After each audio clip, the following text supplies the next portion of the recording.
This is the Raiders on the Record podcast. Today, we bring you Matthew Radke. Matthew Radke is a 2015 Raider graduate. During his time at Hastings High School, he participated in hockey and golf. In hockey, Matthew was a 3-time varsity letter winner while playing the goalie position. In golf, Matthew was a 4-time varsity letter winner, helping his team qualify for the state tournament 3 times, leading to a 3rd place finish during his junior year. In addition to the team accomplishments, Matthew was All-State individually 3 times. After high school, he attended and played golf for the University of St. Thomas, where he was a 4-year starter and 3-time captain. Matthew gives a great interview where he highlights the relationships sports can build and the friendships that result from that.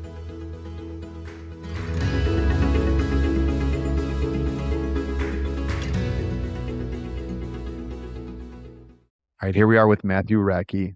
Matthew, we always start at the beginning of someone's life. So let's start at the beginning of your life. Let's hear about your mom, your dad, your sister. Did you guys always live in Hastings? Did you guys eventually move to Hastings? So once again, let's hear about your life growing up. Yeah, so both of my parents are born and raised, I would say, in Hastings. My mom moved here from Farmington. My dad's always been from Hastings. My sister and I we were born and raised here as well. So we've been in Hastings our whole entire life. My grandparents were in Hastings most of their lives. So we've been around here for a while. Perfect. I know it wasn't too long ago, but let's hear about the schools you attended here in Hastings. And we don't have to hear about every single teacher you had, but if there was a teacher at each level that really had a big impact on you, let's hear about those teachers. Yeah, starting off in kindergarten and elementary school, I went to St. Elizabeth Ann Seton downtown. And then in middle school, I went to the Hastings Middle School, followed by Hastings High School. And then after high school, I went to the University of St. Thomas to study accounting. Going through school, there was a couple teachers that, for different reasons, stood out to me. The first person I can think of is John Dewall, which I'm sure you've gotten before. Dewall, he was just one of the guys you could always go to just relax and get a good laugh out of. But there were also many other teachers. I think about like Mr. Hahn. I had him for social studies, and he was a guy I was always interested in the military and stuff like that. So he was somebody I could bounce ideas off of. And then I'll always connected with the Phi Ed teachers as well, just being an athlete and kind of knowing them and them knowing me and having that connection of sports was always an easy thing. So you brought up Dewall. He's been brought up many, many times on this podcast, former athletes and students as well. So let's hear your favorite Dewall story if you got a good one here. My favorite Dewall story was his aide 4th hour, and a semi truck showed up out back, and he told me to walk out there and unload half a pallet on black dirt. I went out there and talking to the truck driver, and I'm like, yeah, I'm just going to unload half a pallet. And he goes, no. And I go, what do you mean? And he goes, you bought the whole semi. And I'm like, oh. So I went back inside and I go, Dewall, the truck driver is saying you bought the whole semi. And he, in the old Dewall voice, oh man, I knew that bill was too high. So the truck driver proceeded to unload the whole semi, and we had to store black dirt under the staircases in the school, outside, everywhere you looked for the next couple months was black dirt. That is awesome. I've never heard that one before. Obviously, the ones that get brought up all the time are, I think it's cat being swooped away by a bird or something along those lines, or is it a cat? Or he had a pet turkey, and then I feel like the cat he had this cat that always got bigger with every story too. So just some crazy Dewall stories out there. Yeah, you could talk about those stories forever. His world's fattest cat getting taken away by a bald eagle is a classic. Yeah, that's the one. And once again, the cat just got bigger with every story. So soon enough was a 50-pound cat getting swooped away by this bald eagle. So exactly. So Matthew, this is a sports podcast. So we like hearing about the sports you played. So let's hear about the sports you played growing up, and then we can transition right into high school And let's hear about every year that you played at a JV or varsity level, especially those years. We like really hearing about individual accomplishments and team accomplishments. So if you were all conference, all state, if your team was a state qualifier, if you're captain of the team, anything that goes along with each year as well. So especially when we get in those JV and the varsity years, we can start in the fall of the year, go to the winter, and then the spring, and then we can just go right through your high school career as well. So once again, let's hear about the sports you played growing up and especially transitioning to the high school level. Okay. Yeah, growing up, you being a wrestling coach, I actually tried out for wrestling 1 year. Wrestling was not my sport. My parents recall me running around the mat, running away from any physical contact. So I tried wrestling. I played baseball for a few years growing up in elementary school. And then I also, during that time, was taking up golf with my grandparents and my grandpa. And elementary school, I started with Little Raiders football, proceeded to play football through middle school and up until 10th grade.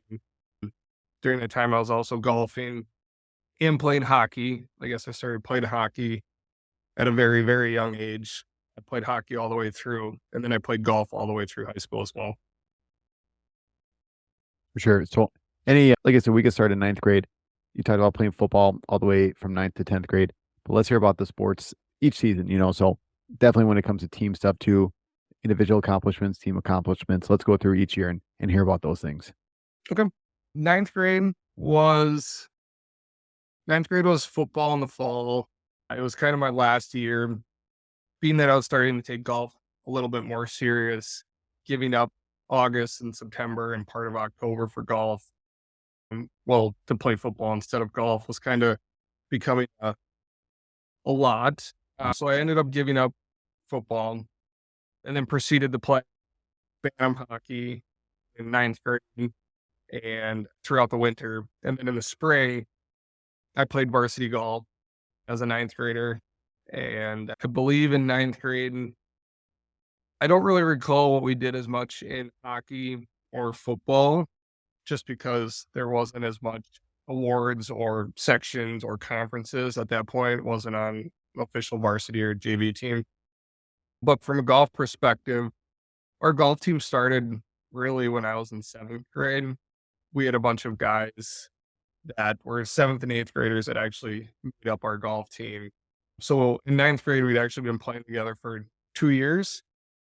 And I can't exactly remember any of the specific accomplishments, but I know as a golf team, we won conference multiple times throughout the years, won sections a couple times. And then from an individual perspective, from golf, I never made state as a ninth grader, but I did make it in eighth grade. So it's a little different. Golf starts earlier. You can make the high school team earlier, or you could back then than you can nowadays. For sure. I know you talked about your team qualifying for the state tournament. Do you remember what year that was? We qualified for the state tournament as a team in 2014, 2013, and 2012. And then throughout those years leading up to that, we had individuals for, I think, the 3 or 4 years preceding that. So golf's one of those unique sports, kind of like wrestling, where you can make it individually and as a team. Yeah. So talk about that. What was that like for you guys? Ooh, golf is very weird. I know you just kind of mentioned it. We have the individual portion of the state tournament for wrestling, and then we have the team portion as well. But when it comes to golf, if your team qualifies for the state tournament, everybody on your team qualifies as well individually. So it's kind of unique. So what was that like for you as well, for your team to qualify those years and for you to play in the state tournament? Yeah, I mean, my high school golf team is still to this day probably my closest friend group that came out of high school. There's a couple people on my hockey team that I'd also throw in that boat, but actually some of the guys on the hockey team played on our golf team. So our golf team was kind of unique. Like I said, we'd been together since seventh grade. Leading up to even seventh grade, we'd been golfing with each other for multiple summers. I mean, we knew each other very well. So once we got into a team, it was really fun because out of the 6 guys on the golf team, yes, you have a number. There's a number 1 player. There's 2, 3, 4, 5, and 6. But everybody kind of knew that it didn't really matter what number you had because any person could beat any other person on any day. So if the number 1 guy played bad, there's a good chance that the number 5 or 6 was going to beat them, which made all of us play in practice a lot more. Just knowing that any day, if you don't play your 8 game, there's 5 other guys on that team that can beat you. For sure. Any accomplishments individually when it comes to golf too? I know you talked about being all conference individually, but I think you were all state as well for golf. Is that correct? Yes, I believe I was all state 3 times, and I give a lot of credit to the golf, like the other teammates, for a lot of individual accomplishments as well. Just because, like I said, everyone pushed everyone to be better. So I think over the years, there's a lot of guys on our team that got all conference, were awarded top finishes in sections, things like that. Like I said, a lot of that's due to how close we were, and just everybody knew that you had to play your best golf. Otherwise, you were not going to be in the top 6.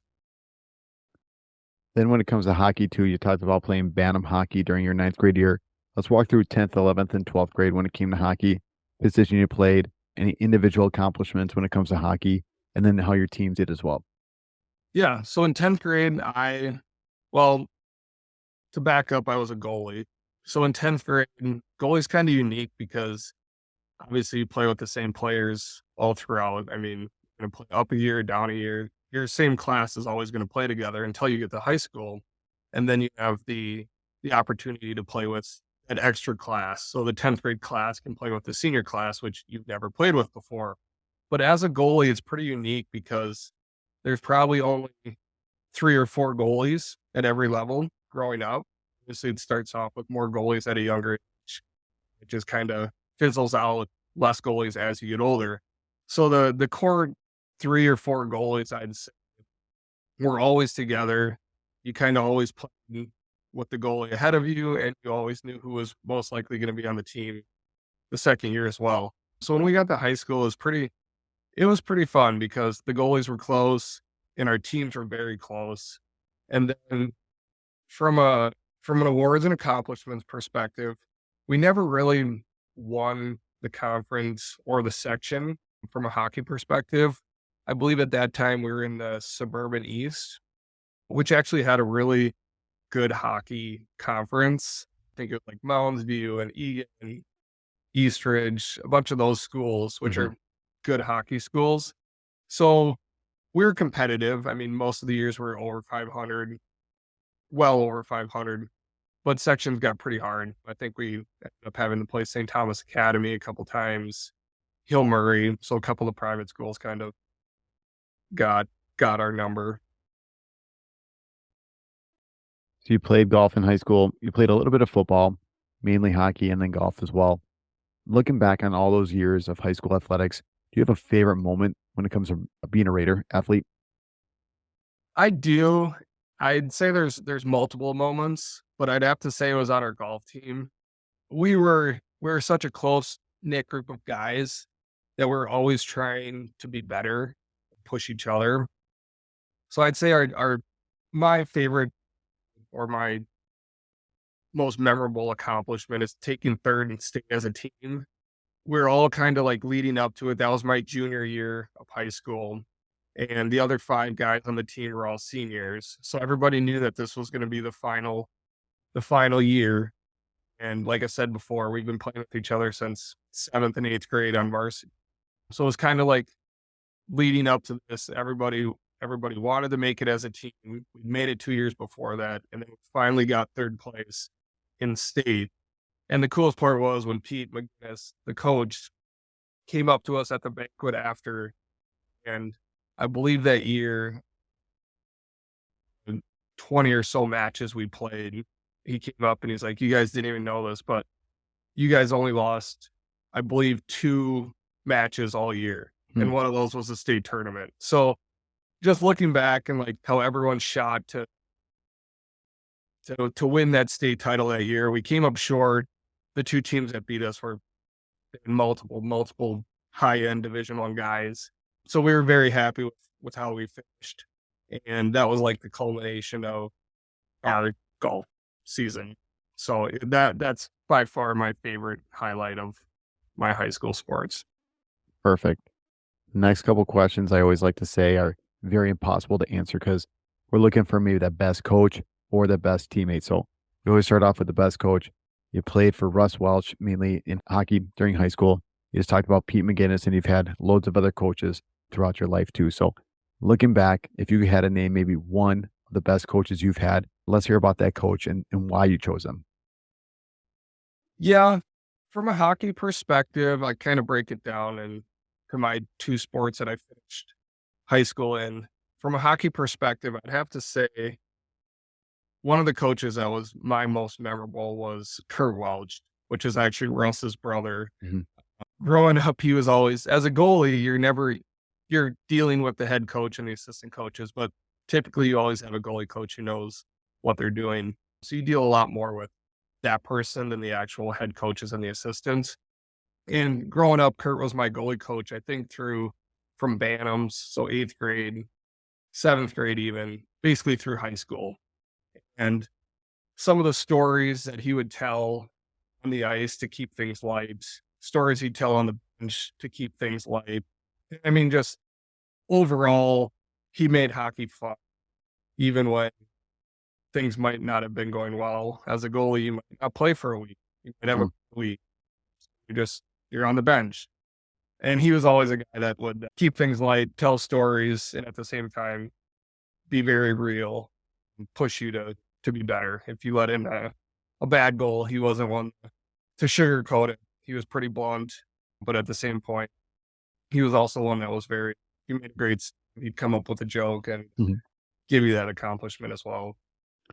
Yeah, I have to say Kurt is maybe one of the funniest people I've ever met in my entire life, and maybe at the same time, one of the most original people as well. So I can only imagine what playing for him that huge chunk in high school was like. So it must have been pretty interesting there. Yeah, no, it was for sure. And then I guess on the golf side, I really only had one coach, and that was Pete.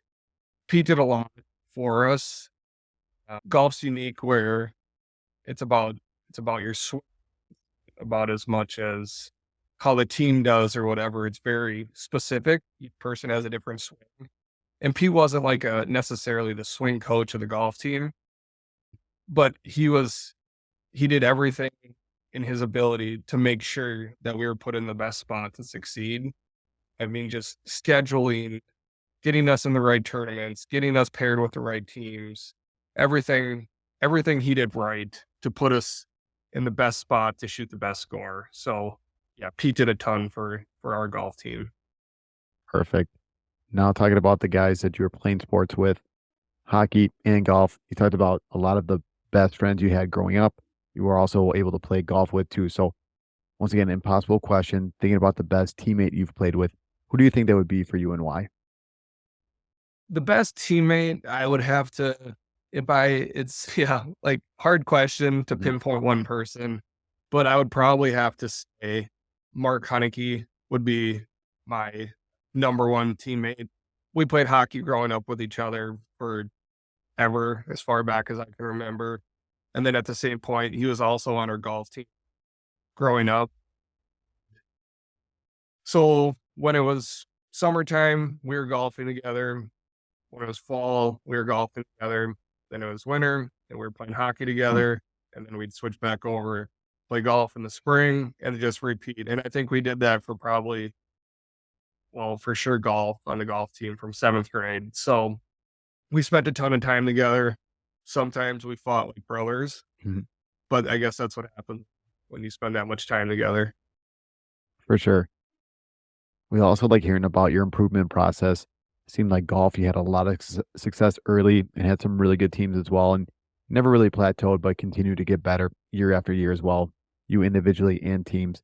Same thing for hockey too. You talked about having really good seasons year after year. So talk about you personally, your improvement process. How did you continue to make those jumps from year to year? Yeah, from a hockey perspective, I wouldn't necessarily say I did as many like summer camps as most people would. One of those reasons being I was very focused on golf during the summer. And looking back on it, I don't I don't regret anything that I did. I'm happy with golf was my main focus when I got to high school, and hockey was second. So when hockey season started to roll around in the fall, everybody would give me a hard time because I was still wanting to golf and I wasn't at every captain's practice because if it was sunny and 75 in Mm, October, I'm not going to go sit in the ice rink for for two sure. hours and play hockey. I'm gonna finish out my golf year. But from a golf perspective, I actually did a lot more training and development there. Having a swing coach for a couple years to get things fixed and to have that person when something's off with the golf swing, it's super small on the eye. I mean, a normal person can't pick up on something like that. So to have somebody to be able to bounce ideas off of was very helpful.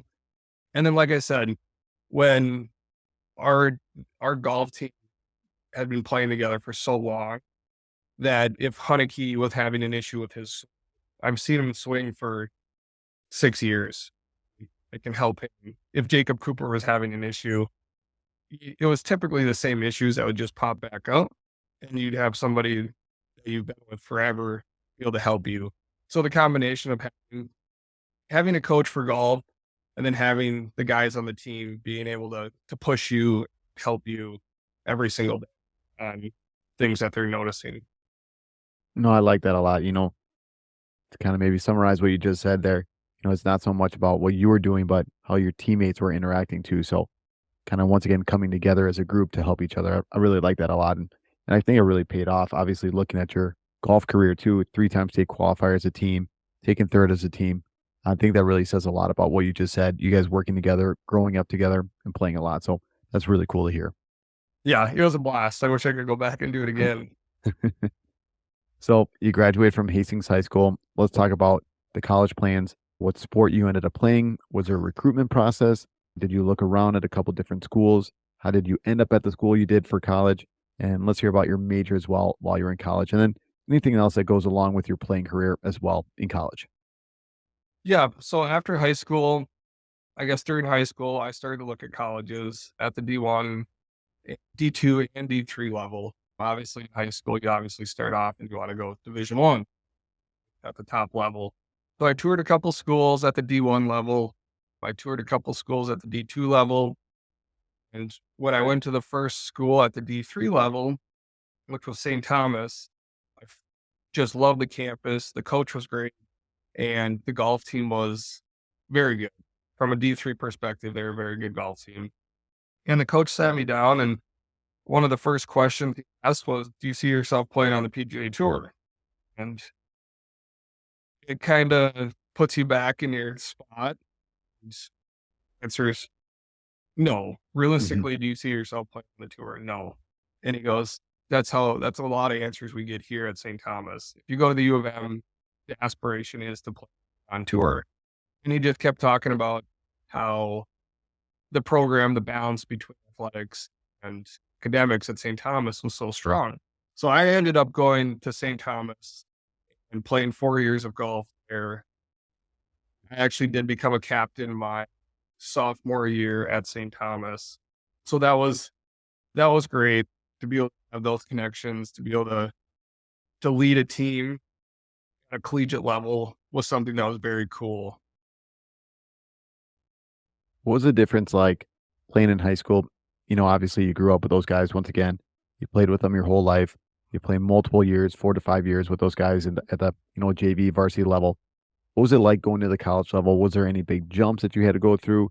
Once again, just speak to the difference between playing at the high school level with your friends, going to college, playing with a bunch of different guys, and the level of competition. Yeah, the level of competition definitely jumps. The nice thing about playing at a D3 level here locally was a lot of the top golfers that we played with in high school also went to that D3 level locally. So you knew a lot of those people, and just playing in high school, they were the same number on the golf team as you. So I'd actually played with a lot of those before. But I mean, overall, the talent level does increase, But the biggest difference is balancing school, living on your own for the Mhm. first time, golf, even at a D3 level. I mean, you're not nearly as rigid of a structure as the D1 level, but golf's unique where it takes 4 hours to play. So a hockey practice or a wrestling match or a wrestling practice might be 2 hours, whatever it is. You're pretty locked in on time where golf, you might have a half-hour drive, 15-minute warm up, and then, oh, you get behind a slow group on the golf course, and now it's 5 hours. Mhm. So it was trying to figure out that balance between how much I should be practicing, how much I should be studying, and how much I should actually be having fun was one of the biggest challenges, but also one of the biggest things that I found rewarding. For sure. I think Mr. Hansen has talked about this, our AD. He actually went to University of St. Thomas as well, but I know from my experience in college as well, I think like you're saying, it's a time commitment, it's understanding school, having fun as well, which is very important, the social life, and especially sports too, kind of balancing it all. But actually having that purpose with sports is the one thing that I really loved. I know a lot of the kids I went to college with that didn't play sports, they didn't really have that purpose that athletes did. So one thing I always really loved was going to practice, having a purpose, having a reason to be there, having goals, things that you're trying to strive for. And then obviously all those other things will eventually take care of themselves too. And you just got to find the time to balance them. But I really liked having that goal and that structure of sports. And that's what sports brought to my college experience. So it sounded like it really did the same for you too. Yeah, no, for sure. A lot of the guys I played with in college, small golf team, probably 10 or 12 guys. And I'd say half of those guys are still some of my best friends today. We share a lot of the same interests, goal driven, very, very similar personalities. So yeah, no, for sure. So talk about the major that you had when you were at the University of St. Thomas. And then we could talk about graduation and then everything that kind of leads up to where we are today. Yeah. So when I was at St. Thomas, I went for accounting. And then when I got my accounting major, well, during that time at St. Thomas, I had a couple internships with accounting firms to see if that is actually what I wanted to do. After graduating from school, I went on to get my CPA license, and I currently work in public accounting still. So the spots where I interned in college is actually still where I work today. So Wonderful. Before we go on to our last couple of questions, Matthew, anything else you would like to talk about with high school and college as well? Maybe wrap those up in a bow here. Like I said, before we move on to our last couple questions. yeah, I guess the only thing I would have to just emphasize is how fast it goes by. Hmm. Looking back on it and even talking to you now before just I graduated in 2015 and it seems like it was yesterday. And looking at my calendar on my computer, it's almost 8 years ago. Hmm. So it's just wild how time flies. Build the connections with your friends. Keep those connections throughout college or whatever that may entail, because a lot of those people are going to be your best friends for life. For sure. And I think that ties perfectly into our last couple of questions. We always look for advice for parents, coaches, and student athletes. So I think exactly what you're saying is perfect for student athletes where it does go really quick. When you're in it at that time, it always seems really slow, especially when we get in those winter seasons. As for you, you're grinding in a cold arena, when the weather is terrible outside and it just seems like the same thing day after day. And there's really no light at the end of the tunnel. But like you said, 8 years since you graduated high school and it just flies by in a second. So anything else that you would like to add when it comes to student athletes, if you had to look back and give them a couple pieces of advice? Yeah, I guess just to continue off that, I would say cherish the moments. Like as you were talking there, I was just thinking back and I haven't thought of it, but like all the bus rides in the snow, all the tournaments, things like that. You're together with all these guys that you've been playing hockey with, or not so much golf in the snow. Well, sometimes, but you've been with these guys forever, and seeing how it is nowadays, it's harder to get that connection or to be able to hang out with those people on a day-to-day basis. Lives get super busy very fast. Jobs take people in multiple directions, and it's not as easy as it was in high school to just text your friend and they come over and you just hang out. So Mhm. I guess the biggest thing is just cherish every moment because it flies by.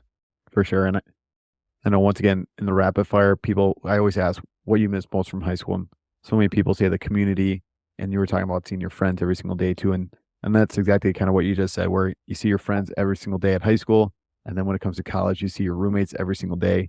And then once again, when you get to the age that you're at and the age I'm at, it you got to map out like a weekend about 2 or 3 months ahead of time to get all your college roommates together to hang out. So it's not something you kind of take it for granted when it's happening. And then later on, you really miss it. So I agree totally with what you just said, that really be present in the moment and really cherish it too. Yeah, no, exactly. There's a lot of things. We had a lot of fun growing up. We were very blessed with the accomplishments we had in golf and even the accomplishments that we had in hockey. But most importantly, I mean, I really can't even remember when you asked the question, what did your team accomplish? I mean, the third place in state obviously sticks out, but everything else is just kind of a blur, and you actually just remember the funny times at the hotels or the funny stories that you had out to eat at dinner or on the bus. So those are the things that ultimately matter when you look back at your high school career. For sure. The last group that we look at for advice is our parents and coaches. So thinking back on your experience in high school, your experience at college, if you had to give parents and coaches a couple pieces of advice, what do you think it would be? Yeah, I guess the biggest thing that I'm seeing now is it's been talked about for a while. It's just how so many kids are getting locked into one sport. They're wrestling from third grade on, and that's the only sport they play. I think getting that diversity in sports and being able to meet new people, because like growing up in Hastings, Mark Honeyke was our best hockey player. At the year ahead, and then when I came up and played with him, he was our best hockey player. But golf, he wasn't necessarily the best golfer. So seeing how different people on different teams play, to still see Mark play well at hockey, but also play well in golf. He was a captain on hockey. He wasn't on golf. It's just interesting to see how people lead, Mhm. and then they expect you to lead as well. So seeing all that, but kind of getting back to the parent thing, I think the biggest thing is just let your kid kind of do what he wants. If he wants to play multiple sports, let him play multiple sports, obviously within reason. But I think that's the biggest thing these days is just making sure that they're having fun. At the end of the day, it's about having fun. It's not a job. I'd say 99.9% of people are not going to make it to the professional level and make this a Mhm. career. So if they're not having fun, then it's kind of a waste of time. Perfect. Matthew, that's all the questions I got for you tonight. The last thing we always do is just turn the microphone over to our guest. So anything else you want to talk about, anything else you want to get off your chest, any shout outs, like I said, the time is yours and you can go for it. No, I don't have a ton. I guess the last sporting event I was at was watching the state wrestling state championship. Mhm. So I mean, being an alumni, coming back and being able to watch a team win a state championship was, and I mean, I never wrestled. Well, I did for a little while, but just to see a Hastings team accomplish something, being an alumni, it means a lot. It's cool. So I think that's the biggest thing that I'm looking forward to getting back to Hastings is just getting more involved with Hastings athletics, seeing teams accomplish, seeing individuals grow and get better, hockey, golf, wrestling, football, baseball, whatever it might be. I think that's the thing I'm most excited about. Perfect. Thanks, Matthew.